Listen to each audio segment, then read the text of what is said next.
headlines. Iranian official claims massive saffron smuggling to Afghanistan. Taliban dress code further violates Afghan women's freedom, says Amnesty International.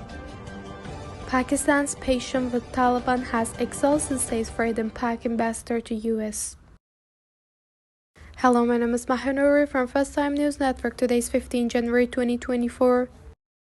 Ghulam Reza Meiri, chairman of Iranian Saffron Exporters and Seller Union, has claimed that most of Iran's saffron is smuggled to Afghanistan and Pakistan and Spain.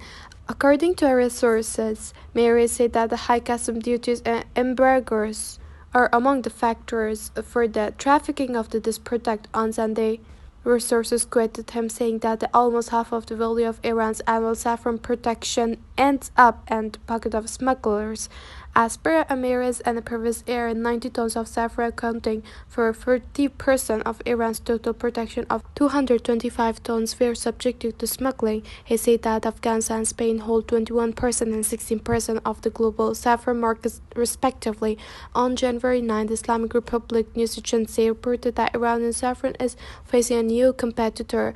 The report highlighting the growing saffron production in Afghanistan and its increasing export to global markets, narrowing the gap between the two countries and the positioning Afghanistan as a formidable competitor to Iran. If the increasing production export of Afghan saffron persists and is year to come, the due attention is not given to strengthening and expanding saffron cultivation and production in Iran, it will undoubtedly escalate the seriousness of the matter, bringing the competition closer and intensifying its nature. In Afghanistan, Herat prevents both of the highest production of saffron. Afghan saffron has earned the title of the best saffron in the world, multiple times surpassing competitors from a dozen of countries. On Sunday, Amnesty International said that the Taliban's dress code crackdown, arbitrary arrest of women, and further violation of their freedom of movement and expression in Afghanistan. This organization called for immediate end to suppression of women and the release of detained women. Amnesty International USA wrote on X social media platform on Sunday that the Taliban arrested numerous women for not following group's strict dress code of showing only their eyes.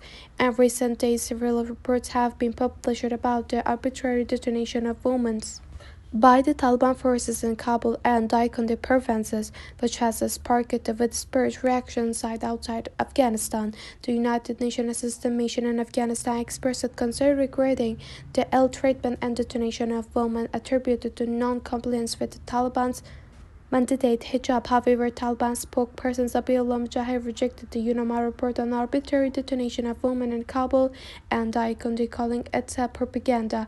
Previously, the Taliban had introduced a burqa or black cloth dress with a mask as the best example of hijab for Afghan women.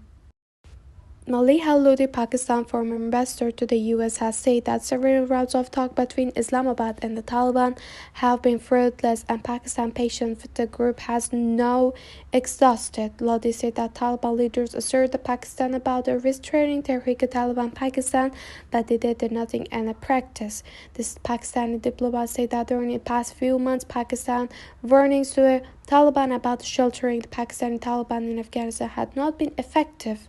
Lodi was previously served as Pakistan representative to the United Nations, United Kingdom, and United States. Believed that the terrorist activities in the 2023 led to a significant rise in casualties of security personnel, which hit a 8-year high. On Monday, in an article published by Pakistani media outlet Dawn, she wrote that the wake of Pakistan's disappointment with the Afghan Taliban, the country decided to deport tens of thousands of undocumented Afghan immigrants and change trade and transit regulation.